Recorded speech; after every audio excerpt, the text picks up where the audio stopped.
நாங்கள் பிஜேபியோட பேசுகிறோம் அப்படின்னா எங்களுக்கு ஓட்டு குறையும்னா, நீங்கள் பிஜேபியோட உட்காந்துருக்கீங்களே, கூட்டணியில் உட்காந்துட்டு அதை சொல்கிறீங்களே, அவர் யோசிக்கணும்ல.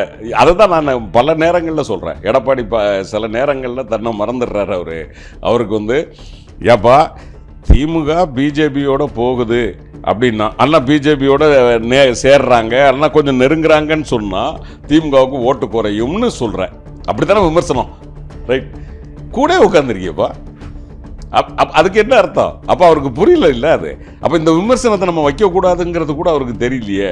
அதைத்தான் நான் பல நேரங்களில் சொல்கிறது. எடப்பாடி தன்னிலை மறந்து பேசுகிறார். அதுதான் பயாஸ்கோப், வேற ஒன்றும் கிடையாது. அது அவருக்கு ஆள் மனசில் தெரியுது. நம்ம சொன்னதை அவர் இப்போ வழிமொழிகிறார். அதாவது ஏதோ ஒரு கட்டாயத்தின் கீழ் அவரை அதிமுகவை அடமான வச்சிருக்காரு.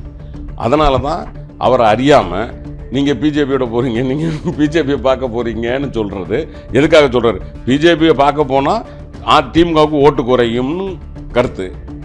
நீங்கள் அங்கே உட்காந்துக்கிட்டு சொல்கிறீங்களே, கூட உட்காந்துக்கிட்டு சொல்கிறீங்களே, அது எப்படி நியாயம்? அப்போ அவருக்கு ஆள் மனசில் தெரியுது நம்ம தோல்வி உறுதி அப்படின்னு.